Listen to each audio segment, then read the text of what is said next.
Hello, and welcome to another press briefing from Covering Climate Now. I'm Mark Hertzgaard. I'm the Executive Director of Covering Climate Now and the Environment Correspondent for The Nation magazine. The subject of today's press briefing, what's needed to keep the 1.5C target alive?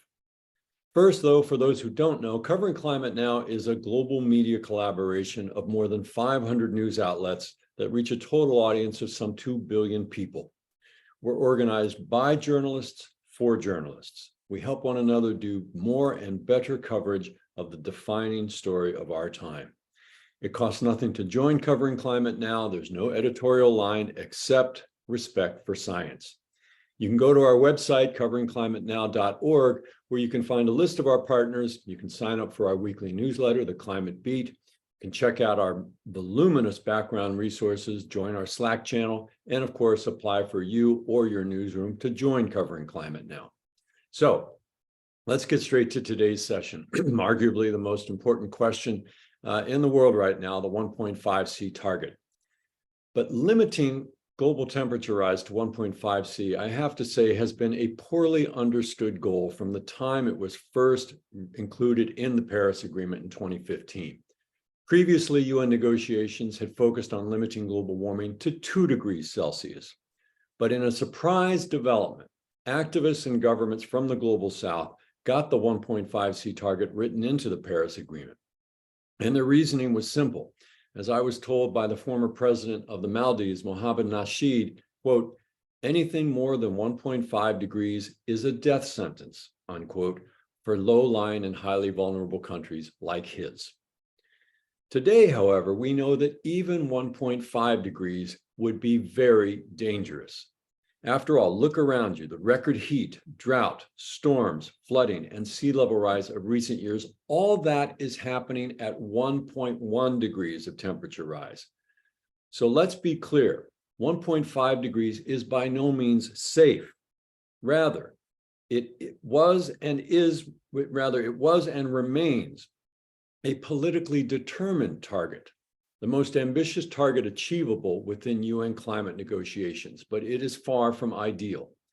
And yet 1.5 promises to be much less deadly and destructive than the previous target of 2.0C. And this is especially true for the most vulnerable, the poor, people of color, women, children, both born and yet to come, and also for the plants, animals, and ecosystems without which our own civilization would quickly collapse.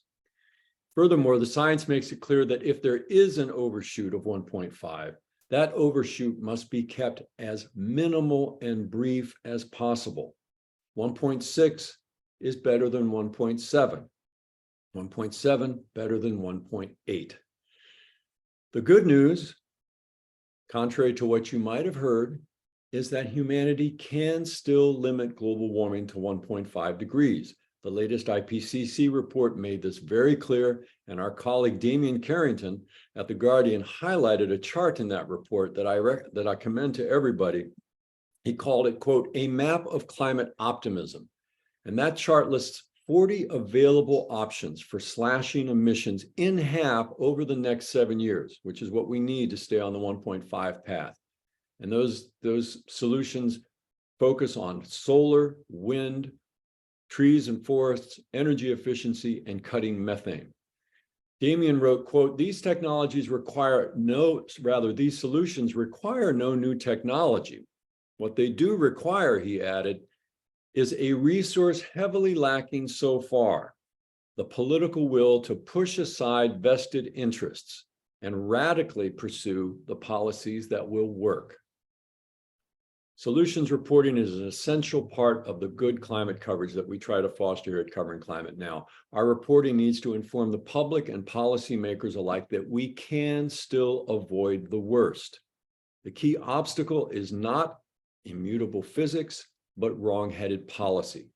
And today's briefing is designed to empower us as journalists to understand and tell this story while it can still make a difference. Before we dive in, a couple of housekeeping notes. I'll introduce all 3 panelists at once. We'll hear from them during the first half hour. And then, of course, in the second half hour, your questions and answers. We've got some already on the RSVPs. Feel free to add more in the chat please be sure to be a journalist if you are in the chat. This is a briefing that is intended for journalists only. All of you are welcome to tweet throughout the hour using @coveringclimate and the hashtag #CCNow. And now, I hope you'll join me in giving a warm virtual welcome to our panelists, a stellar bunch.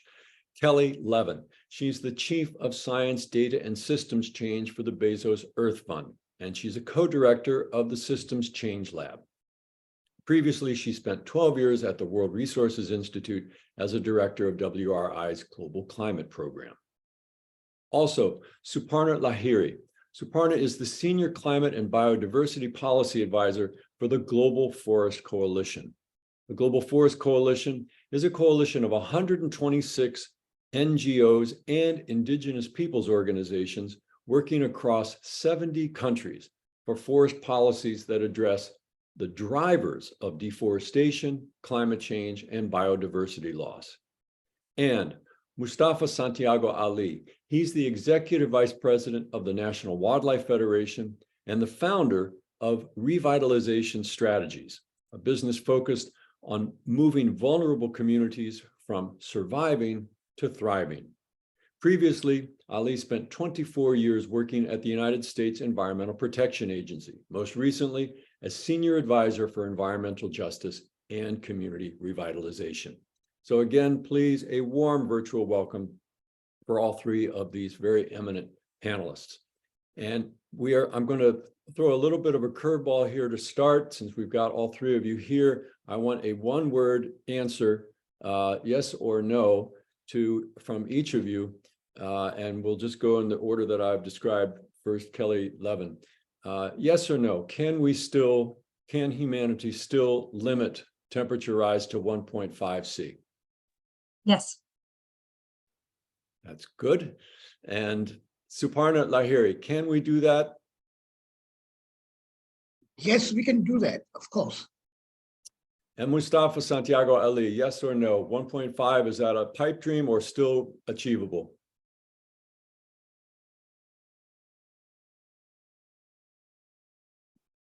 Most technologically challenged. I said, si se puede. Yes, we can.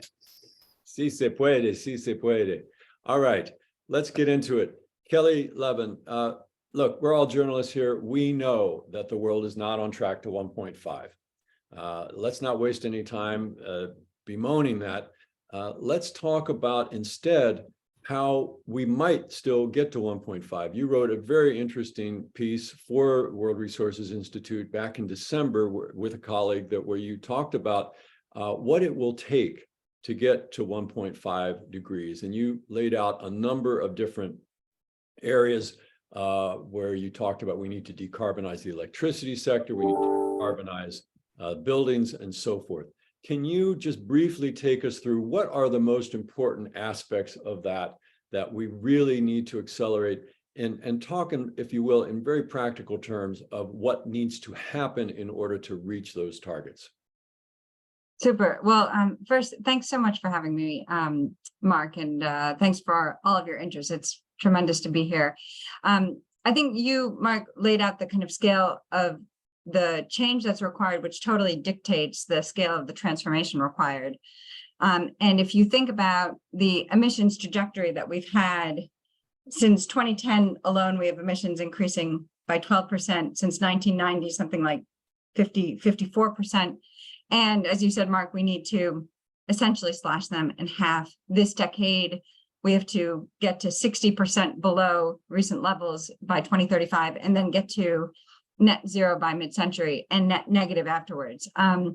And what that means is that we need true systems transformation.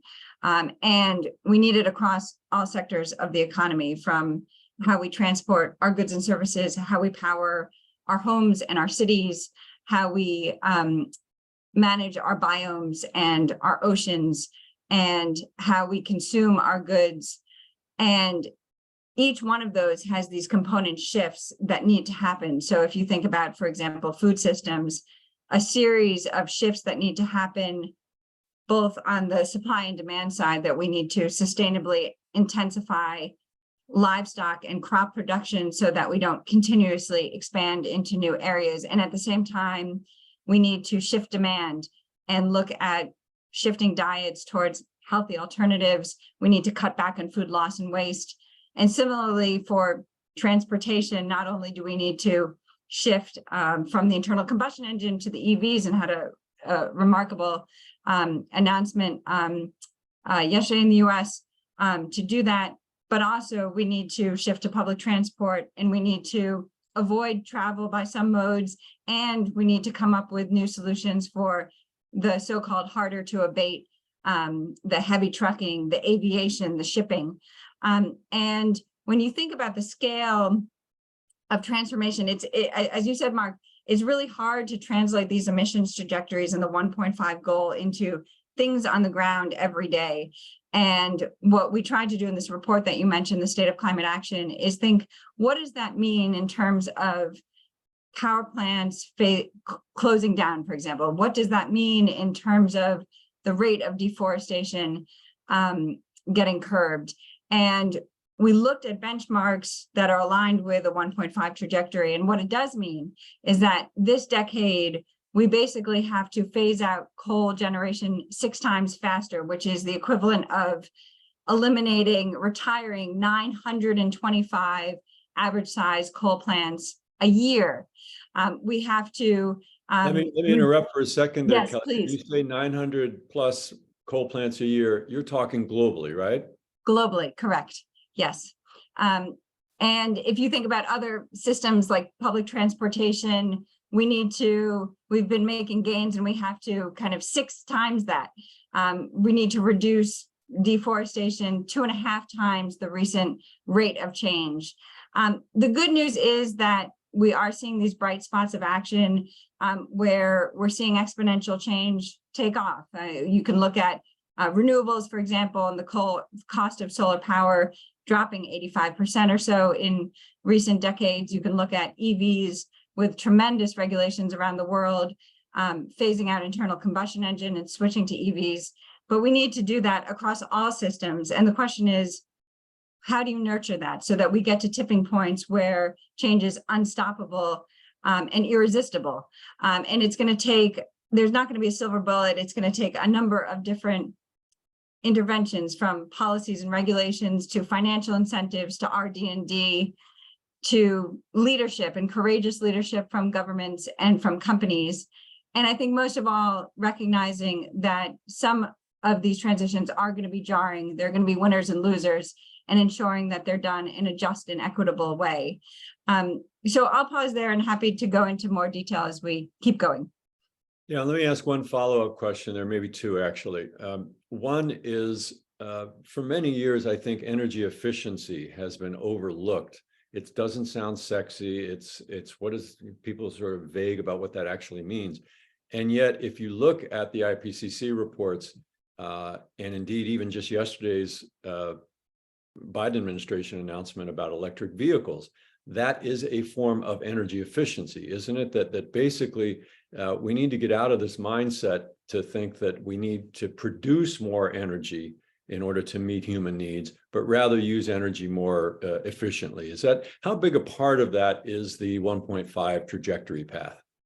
Yeah, it's a great question, Mark. I think energy efficiency is definitely one of the key ways that the world is going to be able to meet the demands with also lower energy use. And especially when you think about coupling energy efficiency with renewables and other measures, it can really yield very, very significant benefits. The good news is that there are a huge number of solutions that exist and really vast untapped opportunities. And even some of the best available technologies are not being used in countries right now.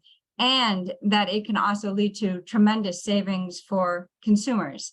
And it's really helpful when you can also address multiple issues and not just climate change.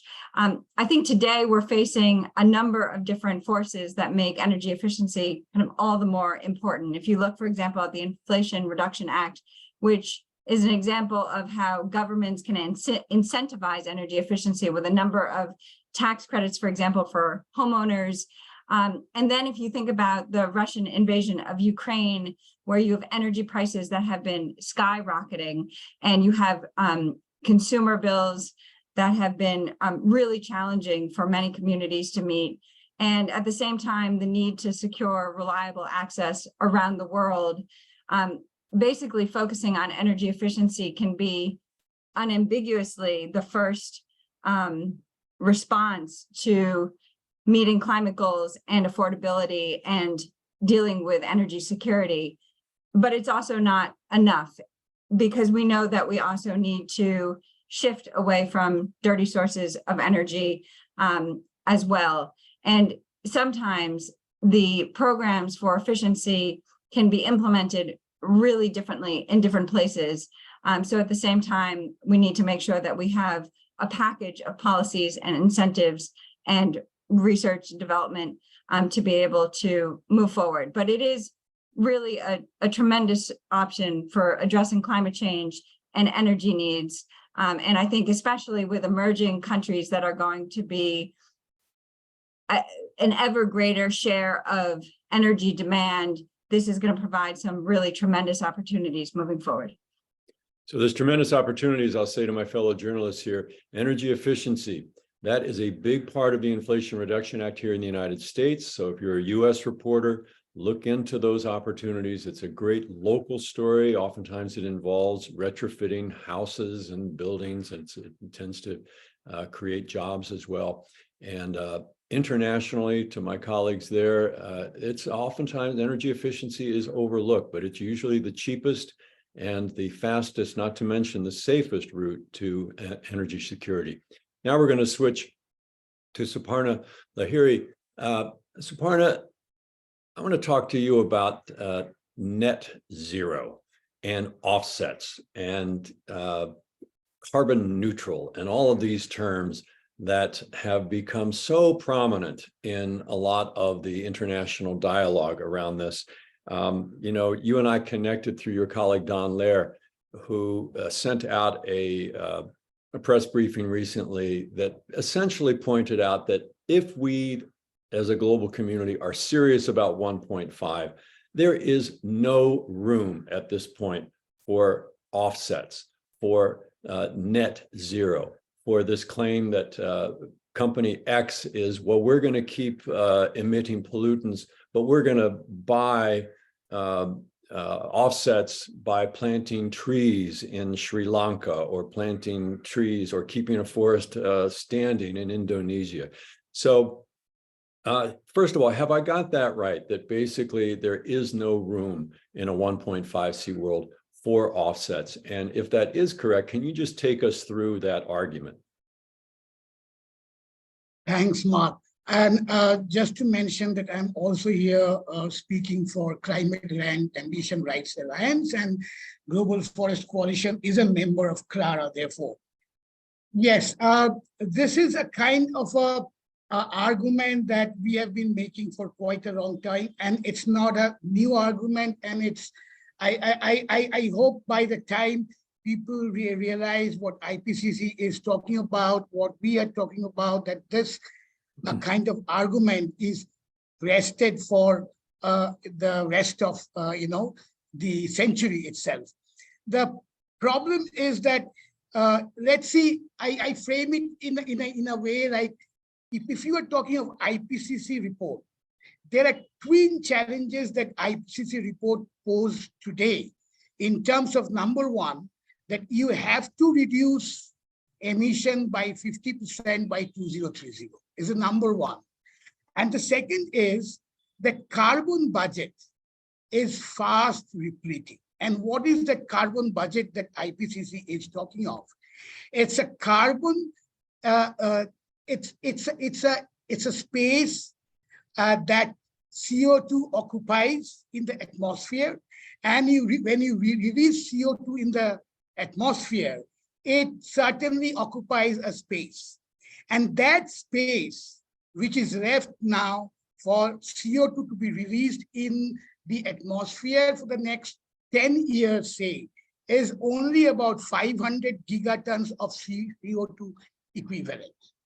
And today, if we take a rough estimate of global emissions of 40 gigaton of CO2 equivalent, so by the next 10 years or so, or roughly by 2035, we are going to see that the carbon budget is entirely depleted. So you cannot even release carbon dioxide, when it gets saturated. So these are the twin challenges that the IPCC report poses. Now, how will offset, can give us a kind of a way to face these twin challenges? Because as IPCC is very clear, and I can quote that IPCC is saying that the reduction, avoidance, or removal of a unit of greenhouse gas emissions by one entity purchased by another entity to counterbalance a unit of GHG emissions by that other entity, which simply means that carbon offsets are credits bought by entities to be able to claim that the purchase cancels out the damage done by their ongoing emissions. So how does offsets contribute to reducing emissions and at the same time to see that the carbon budget is not depleted, or in the sense of equity, the carbon budget is still left to claim fair shares for the global south? So in terms of offset, it doesn't matter if the polluter buys an offset with the best green certification or calls itself high integrity, or if the credit is a junk Vera offset. If the offset is used to justify ongoing emissions, it makes the global warming worse. And so Let me stop you there. Souparna, let me stop you there, because that is the key point that we need to understand, I think. It doesn't matter if they're great offsets or junk offsets. Offsets basically mean that the emissions are going to be continued. And yes. and there's only so much of the budget left, when you're looking at your monthly budget, right? And that the rent yes. takes this much, and the light bill takes this much, and the water bill takes this much, right? That you can't add extra onto that and say, oh, I suppose you can go to the bank and borrow, but you still have to pay it back, right? Yes. So that's why this whole talk about offsets and net zero is kind of a scam. And we as journalists, we need to recognize that. Of course, we have to report when companies or countries say this, but we need to put it into the context. And so often our reporting basically takes net zero and offsets at face value. So let me switch though and ask you, Souparna, the difference between offsets and carbon dioxide removal. And Kelly, you write about this in your piece too, that there is room for carbon dioxide removal. And there's a lot of confusion between carbon dioxide removal and carbon offsets and carbon capture and storage. Souparna, what is the position of your coalition on carbon dioxide removal? See, let's see it in this way. The carbon offsets projects can be of three types.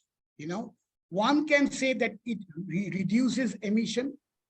One can say that it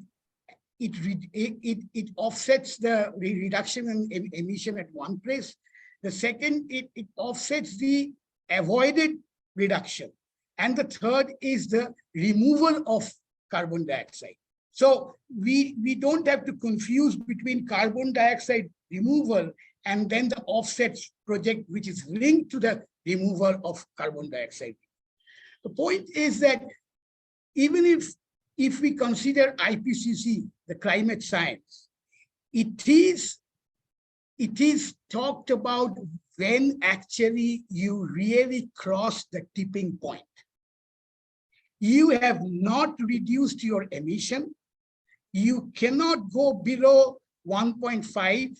You have actually crossed the tipping point, and you need really negative emission reduction within a timeline to see that you come back to a temperature, whatever damages have been done, huge, irreversible to both the ecosystem and the frontline communities. But you can say scientifically, or you can show that, okay, we can come back to a certain point where the planet is habitable.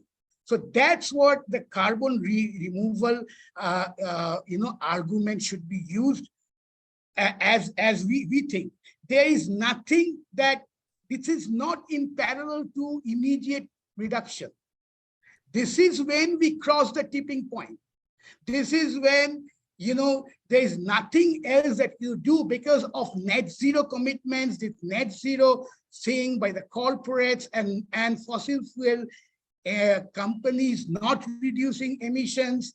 The industrial agriculture continues with global value, huge global value and supply chains, factory farming of livestock, everything contributes to the continued emission.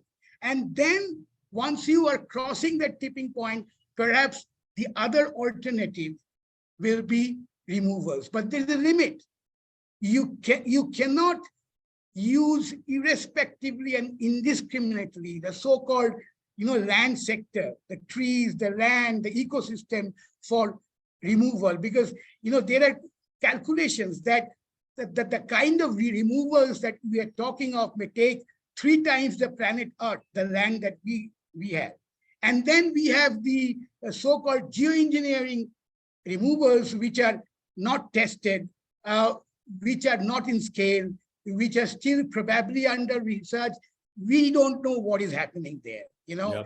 And so geoengineering is a whole other level of this that we're not going to be able to do. These are kind of distractions to us at this point of time when we really need to reduce emission.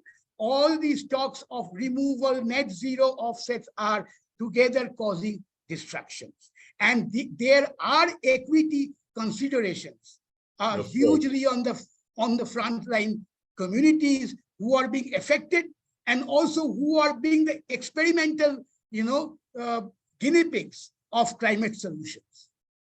Let's get into that in the Q&A. I want to switch now to Mustafa Santiago Ali, but underlining that, of course, emissions reduction is the first order of business, the second order of business, the third order of business.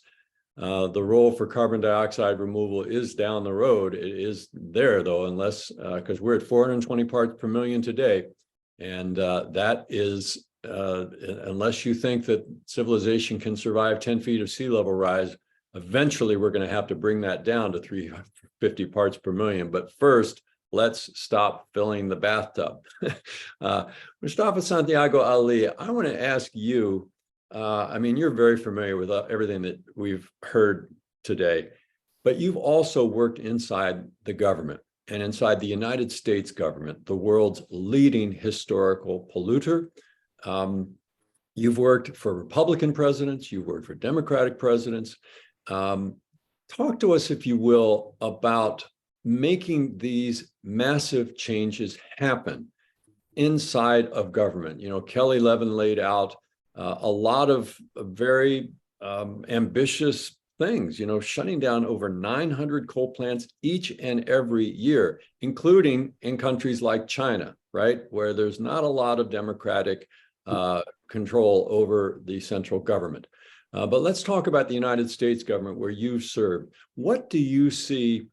Again, is it, you said si se puede before. Yes, we can do this, but how? How does that work when you've got in the United States, a Republican Party that refuses basically to even acknowledge the problem? Well, we put the work in, and it takes a lot. The first part is around education. We've only recently, probably over the last decade, started to really educate folks on the sets of impacts that are out there, not only from the climate crisis, but also the impacts that are happening to our most vulnerable communities. And what does that look like? How does that weaken our country? How does that take opportunities away from folks all across our country? And also the power that exists inside of folks' vote. So, if you want government to do right, that means there has to be pressure placed upon it. There also has to be sets of solutions and best practices that can be pointed to so that folks can understand how we can make the transitions that are necessary. Folks have got to get engaged. And when we see that happen, then we start to see some change. It's interesting that you raised about Republicans. If we go back in history a little while, under Richard Nixon, we had the Clean Air Act and the Clean Water Act. We had the, underneath a Republican administration, the creation of the Office of Environmental Equity, which became the Office of Environmental Justice. There are opportunities for folks to work together to address this. And that's why we need a multiple set of solutions and on-ramps to be able to make that happen. I worked in 1,000 communities now, both inside our country and outside. And if you can create different on-ramps, it also gives those who are in the political field an opportunity to justify why they are supporting whatever said initiative might be. But we often talk about a just transition. The Environmental Protection Agency and a number of other agencies and departments play a critical role in making that happen, both with the resources, with the assurances, once we begin down a road that we're not going to change direction unless science tells us that we have to do that. So that's why I always begin with the education. I grew up both in Appalachia and in Michigan. In many instances, folks may not really have a great understanding of what the impacts are, but also what the sets of opportunities are. So whether we're talking about federal government or state government, if you want them to do the right thing, you have to have an informed body. And what I mean by the body is the citizens and residents of this country asking and demanding for the change to happen. And why is that important? Because we often have these conversations around the climate crisis without bringing it back down to the ground of where vulnerable communities are being impacted. And who are the vulnerable communities? They're Black and brown folks, they're Asian and Pacific Islanders, they're Indigenous brothers and sisters, and they're lower wealth white communities who continue to carry the burden for both our pollution and ones who are hit first and worst from the climate crisis. So we've got in our country, Harvard has validated this, about 350,000 people who are dying prematurely from air pollution. That air pollution is being driven, of course, by the fossil fuels that we burn. You talked a little bit about EPA and that incredible announcement that they made yesterday of making sure that we are lowering and having stronger things around the emissions that are going on, but also what's the pathway forward through electric vehicles, both our cars and trucks and other vehicles that will utilize electricity. That helps in dealing with all those Black and brown and lower wealth and vulnerable communities who are losing their lives and who are getting sick from that air pollution. So that helps to build a coalition of individuals, because we also are creating, hundreds of thousands of jobs that are tied to the announcement that was yesterday.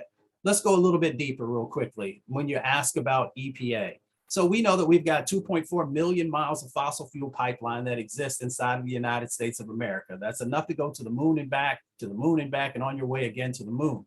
We also know there's huge amounts of emissions that are being leaked through all those various pipelines that are out there. So when you look at some of the actions at the Environmental Protection Agency around methane and being able to capture some of that, and we know there are multiple sources for methane, that we can begin to lower some of these impacts that are happening in the warming up of our oceans and of our atmosphere, have an opportunity also by addressing the leaking that's going on there as we're moving to our just transition away from fossil fuels. Let me be very clear that we also have an opportunity for economic strengthening to happen with the workers that will be necessary in that space.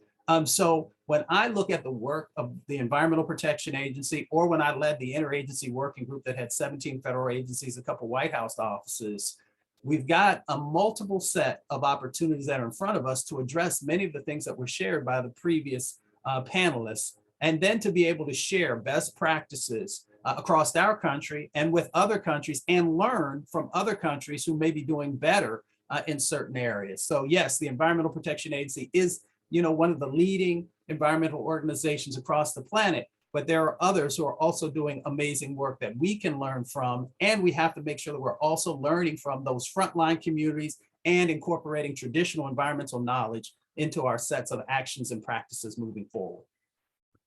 You know, Mustafa, when you say that education is key, that is music to our ears here at Covering Climate Now. That's why we do the work we do with our fellow journalists, because no one speaks to more people than the media. And that's why we're having this briefing today. Could you say a little more, though? You talked about some on-ramps and the importance of voting. Of course, 2024 will be, as always, a very influential election in terms of going forward with these policies. What can journalists do concretely? What are some story ideas, if you will, that journalists could be pursuing either at the local level, we have a lot of local journalists here, or at the national level, that would really bring the importance of the climate issue in general and hitting this 1.5C target? How do we get that across to those folks in Appalachia, to those folks in Michigan that you grew up with? You know, people want to see folks who look like them, who are making change happen, who come from their sets of circumstances. I think one of the things that I share with reporters is being able to share these best practices that are happening on the ground that often don't get attention. You know, you've got folks like the Regenesis Project in Spartanburg, South Carolina. It took a $20,000 environmental justice small grant and is now leveraged over $300 million in changes. Those changes have both helped folks on the health side of the equation and on the climate side of the equation. I'll real quickly just share 30 seconds about that with you. So, you know, this is a community, hardworking community that was dealing with brownfields and Superfund sites, dealing with bad transportation routes, lack of access to healthcare, lack of job opportunities, and a number of other dynamics that were in that space. They took that small grant, had what some folks might call charrettes or listening sessions in the community, began to frame out what they wanted their community to look like in the future. You know, now you fast forward, they've gotten 500 new green homes in their community. Before, they had that old shotgun housing. We talked about energy efficiency. For those of you who've never known shotgun housing, you open up the front door, you can see out the back door. There's not a whole lot of energy efficiency there. These new green homes, before they were paying $300 to $400 a month for their electricity costs. The new homes that they put in now, folks are paying $67 a month. Those cleaned up brownfields and Superfund sites, now they're putting a solar farm in there, which will zero out people's electricity costs. Of course, it's also helpful to the environment and to the climate, and also creating sustainable jobs in that area. They have new hydroponics that are coming in for another set of economic opportunities. They work with the railroad to stop the idling that was also causing pollution and trapping people in the community, because they had a chemical plant that was there. If there was an explosion, and we all remember East Palestine not too long ago, they told folks to, you know, shelter in place. And in the summertime, when it's 100 degrees or 100 plus degrees, that's not a reality for most folks. So they built 144 partners. I shared this one example of a myriad of examples of folks across the country of how do we help people to understand that we can create jobs, we can improve the healthcare inside of communities, and we can address the climate crisis at the same time, and that we should be voting for individuals who are coming up with 21st century sets of solutions and opportunities. And of course, we never tell anybody who to vote for, but you should be voting for somebody who cares about your community and is asking the question. We as voters should be asking the question, why aren't we doing these types of things in my community? When I go home to visit my mother, and I'll give you just 15 seconds for this, as I'm driving through Western Maryland, when you get to the mountains, which I love and I hike in, you look up on that mountainside and you see windmills for as far as you can see. And as I go about another mile down the road, those same sets of mountains, when I come into West Virginia, don't have those windmills that are there. And folks miss out on the sets of economic opportunities that could be put in place. And at the same time, helping to address getting cleaner forms of energy into the state and helping to address some of the healthcare concerns that are going on. We have to bring forward these stories of how positive change can and is happening, and we can do it both in this country and across the planet. I see someone in the chat missed the name of the community you were talking about there, Mustafa. Where, what was that again? That's the Regenesis Project in Spartanburg, South Carolina. It's led by South Carolina, folks. But as he says, these are all around the country. So be a reporter. Go out and find those. And I'm sure that Mustafa and his colleagues at the National Wildlife Federation call up their press office. They will be happy to point you to many other places where you can tell that story. And it is an intersectional story. It is a story with human characters. And we always say at Covering Climate Now, the best climate coverage, what does it do? It humanizes, it localizes, and it solutionizes, right? You talk about real human beings in a local place, and you talk about the solutions that are happening there, and those solutions work across the board, not just to keep 1.5 alive, but also to build justice and community in those places, and hopefully voter participation as well. Okay, we have just 20 minutes left now. We've rambled on a little bit here, so we're gonna go quickly to the Q&As. And I'm going to start, it's almost a repeat of the opening question, but you're on here with some journalists, so of course we're skeptical by nature. And our colleague Barbara Moran at WBUR in Boston asks, isn't it disingenuous to talk about 1.5C, to keeping it to 1.5C? It's all very well, but aren't you kind of cheerleading for something where the horse has already left the barn? Kelly Levin, is it disingenuous? I mean, you talked about 900 coal plants. Is that really plausible? So the IPCC has come out yet and again, and numerous scientific research efforts saying it is plausible. Now, is it going to be easy? The answer is absolutely not. And are we headed, even within the realm of 1.5 yet? No. But there are plausible pathways for getting there. And a lot of the technologies exist today, but much more RD&D needs to happen. And I think that when you look at the differences between impacts of 1.5 and 2 degrees Celsius of warming, it is such a different world that I think we owe it to the most vulnerable communities around the world, as well as our children and our children's children, to make this a reality. I mean, we have no other choice. I think that we are starting to see tremendous momentum. I mean, if you think about in the US, the largest climate change bill that we've ever had, with significant investments around the country that are going to build new constituents who are going to vie for climate change because they're going to see economic development opportunities come to them from climate policy. We're starting to see, different politics around the world, with a government in Brazil, for example, that is going to be curbing deforestation and reversing some of the recent policies. I think there are enough signals of hope that we need to make it happen. It's our responsibility. Yes, and imagine how much stronger the Inflation Reduction Act would have been had more people been doing the kind of voter education work that Mustafa Santiago just recommended. Remember, it was a 50-50 split there in the Senate, and because of that, Joe Manchin was able to basically take all of the sticks out of that bill, and it's carrots, and there's a lot of carrots in that bill. There's no question about that, but it does nothing to actually stop the fossil fuels. I want to ask a question now to you, Souparna. This is from our colleague in Egypt at the Al Ahram newspaper, which is kind of the biggest newspaper in Egypt. He's asking, what can we expect at COP28? That is the upcoming United Nations negotiations in December, this December, which will be notoriously hosted by the United Arab Emirates, a big oil producer. What can we expect at COP28 in terms of 1.5 targets?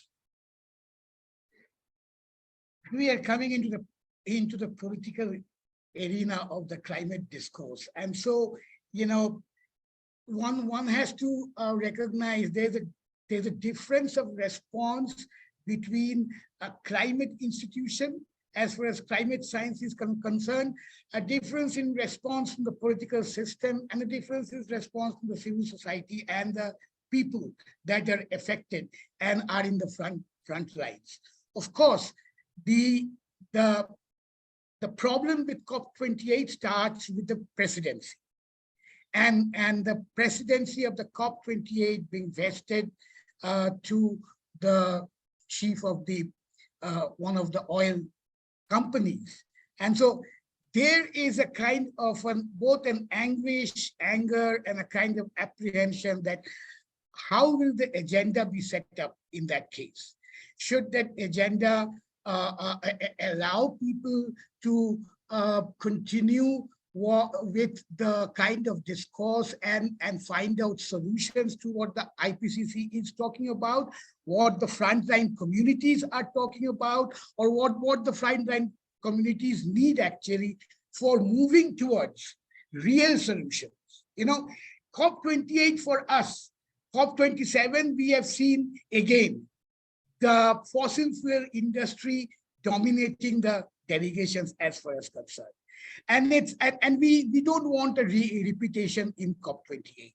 We really want that this discourse move towards real solutions very fast. And real solutions means that you have to talk of the frontline communities, the indigenous peoples, the local communities, women, farmers, children, people of color. And they are going to be there in COP28 to be part of the frontline in terms of talking of real solutions and real zero.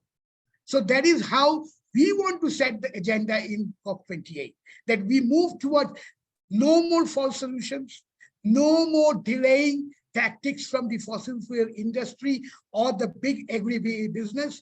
Talk of real solutions, talk of pathways to move towards real zero as fast as possible. No net zero, no offset, no carbon removal at this point of time, no geoengineering. So that is how we see. But as I said, that the response of the political system is a very different one from the civil society, from the climate justice point of view. But of course, we kind of recognize that it also includes the issue of historical responsibility and the common but differentiated response. But climate justice should be at the top of the agenda of COP28. Climate justice in 1.5. Here's a question, and I'm going to apologize in advance because I'm not sure of your affiliation, my fellow journalist, and I'm going to probably butcher the pronunciation of your name.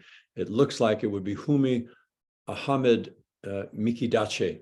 And this is a question I'd like to put to you, Mustafa. It sort of picks up on something you were just talking about. Here's the question.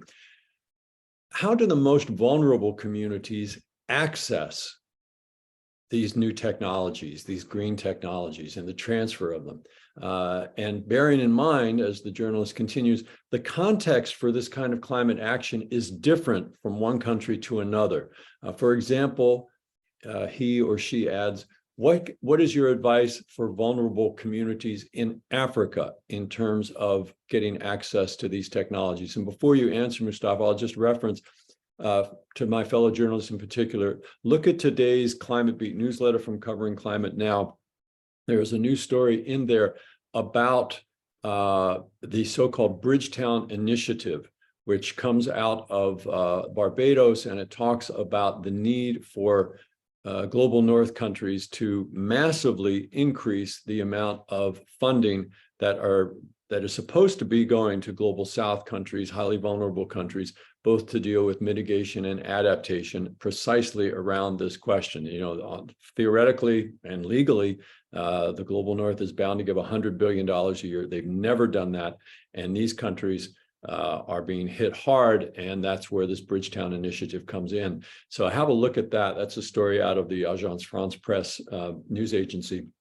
But Mustafa, could you talk about this? You mentioned that you've worked in countries around the world with taking, striving communities to thriving.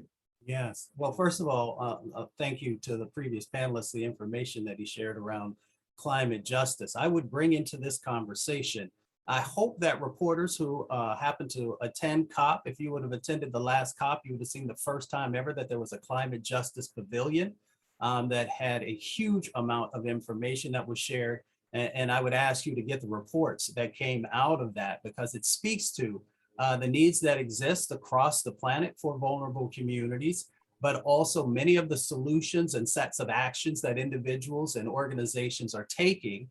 And then also the bridges that are being built between frontline organization and partners who are in that space with other leaders from the front lines in other countries. Let's pivot quickly to Africa.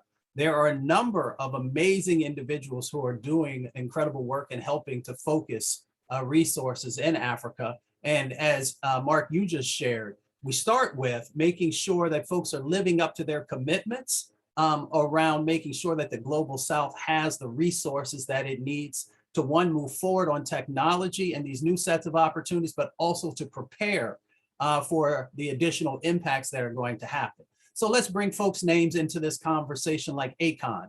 Many people know Akon as a performer and also hopefully as an entrepreneur in the work that he is doing.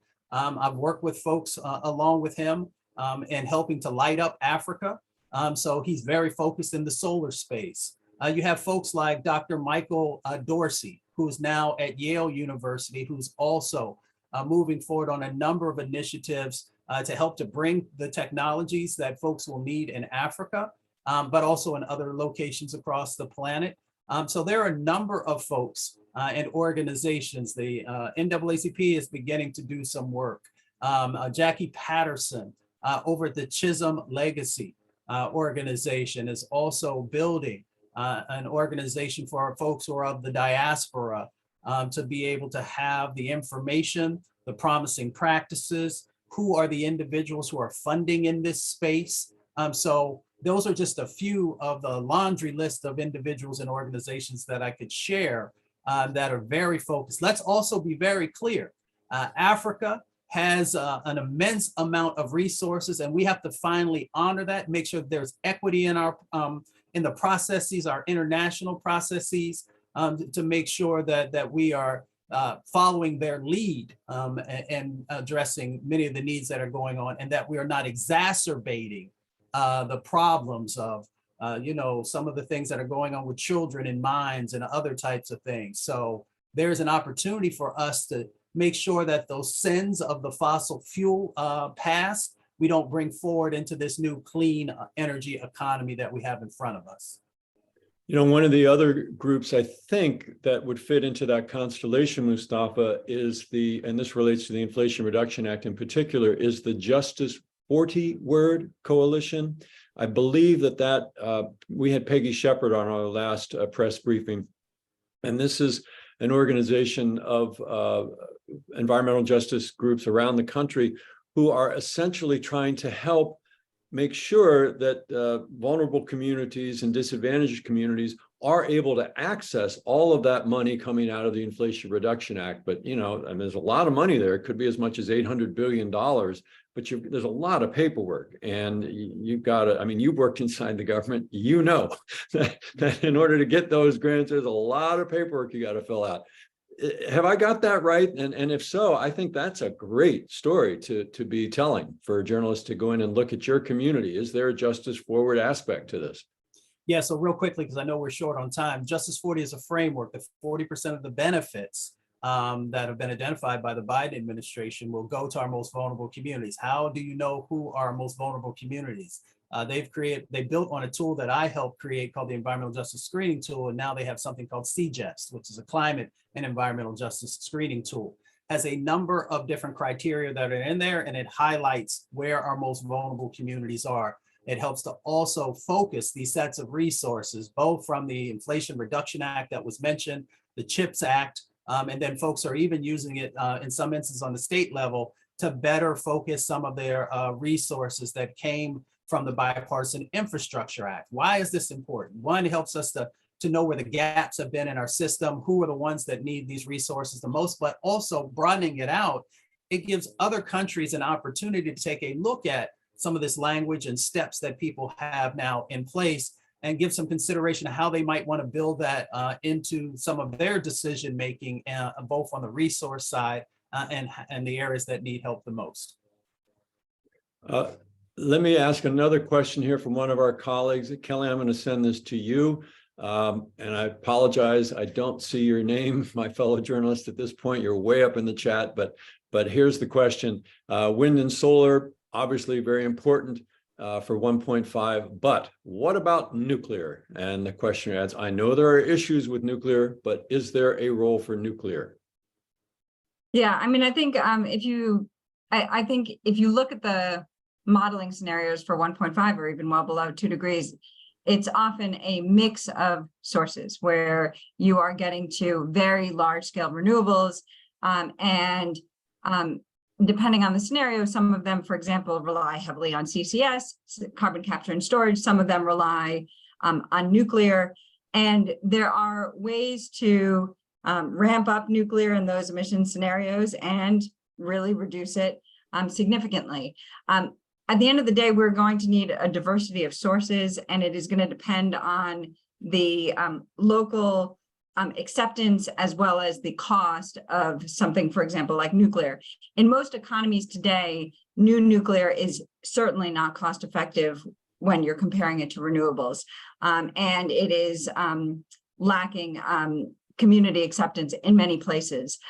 However, I think you are starting to see some jurisdictions where rather than shutting down nuclear, that they're before their natural lifespan is over, that they're keeping it running because it's a zero carbon energy source. I think that there are ways to meet the climate goals without nuclear, but there are also ways to meet it with nuclear, and it's probably going to be dependent on the country for getting there. But certainly the really important thing is ramping down fossil fuels, coal, oil, gas, ramping up renewables, and that is going to be the most important thing for climate as well as public health. And I'll just say, speaking as someone who wrote my very first book on the nuclear power industry years ago and first heard the term global warming from a nuclear executive in the 1980s, just remember, it takes a very long time for a nuclear power plant to get up and built. So regardless of whether you think it's safe or not, remember, we have to cut the emissions in half in the next 7 years in order to hit 1.5, and there's no nuclear power plant that's going to be able to help you do that. So we're coming to the end of the hour and ask each not yet, no, because I'm going to put you a question right now, because we're going to go out in 3 minutes. Each one of you, I'm going to ask you to give us a 45 seconds on, remembering you're talking to journalists, what is the single most important failing on our part in the media? What are we doing poorly that we need to improve in terms of explaining the need for decarbonization in 1.5? Souparna, we're going to start with you. What is our failing and how do we improve it? We actually need to seriously think of, critiquing the carbon finance based market that is being slowly built up or gradually built up. And of course, the Paris Agreement has this Article 6.2 and 6.4, which doesn't help the communities, doesn't help to move towards real solutions, as it does not reduce emissions in that sense. And what Mustafa and you were talking about, this direct finance, climate finance, which is needed right now. And the journalists should actually see that this whole mechanism of directing direct finance to the frontline communities is now under a global agreement of non-market approach under Article 6.8. And we need to see that the journalist understands the difference between Article 6.2, 6.4, which beautifies the carbon market and promotes carbon finance, which contributes to not to any real solutions, but the non-market approach under 6.8, which is the globally agreed article now, so that it can contribute climate finance for real solutions, real zero, directly to the communities, the frontline communities who really need climate finance. Okay, climate finance, folks, got to bone up on climate finance and get clear on 6.2, 4, and 8. Mustafa, Santiago, Ali, what's the media's failing and what do we do better quickly? Well, we focus on governments, right? Whether they are federal or state governments, and those are incredibly important, but we have to actually bring this down to the everyday people level, if you will, and their contributions and why these issues are important. Because, most folks have not been trained in climate science about parts per billion and parts per million. If we can highlight all these amazing individuals who never get any attention, who are contributing to the positive steps forward, then I think we will have a larger base of individuals that will push politicians, that will push financial entities, and corporations to continue to do better. So I think that that is a huge opportunity that we have in front of us. Fellow journalists, humanize, localize, solutionize. That's what the man just said. Kelly Levin, we're going to go out with you. What do we need to do better in the media? Thanks. Just to build off what Mustafa was saying, I think connecting this global problem with the local. For example, tremendous advancements in extreme weather attribution. We know studies show that people care about what's happening in their backyard, weather, connecting the dots between global climate change. I think that's one thing. And the second thing is solutions. And this is what part of the title was about. I think this is a very challenging problem and we need to inspire. We need to show where we're seeing nonlinear change, where we're seeing exponential change, and what was the special sauce, the ingredients that allowed that to happen, and how can we replicate that around the world? Thank you so much. That was Kelly Levin. She's with the Bezos Earth Fund. We've also heard today from Souparna Lahiri. He is with the Global Forest Coalition. And last but certainly not least, Mustafa Santiago Ali. He is with the National Wildlife Federation. There is a recording of this. It will go out of this press briefing, and it will go out to all of you who have signed up for it and all the other hundreds of journalists who signed up. Come to our website. It will also be in our weekly newsletter, The Climate Beat. And so until next time, I'm Mark Hertsgaard with Covering Climate Now, wishing you a very pleasant day.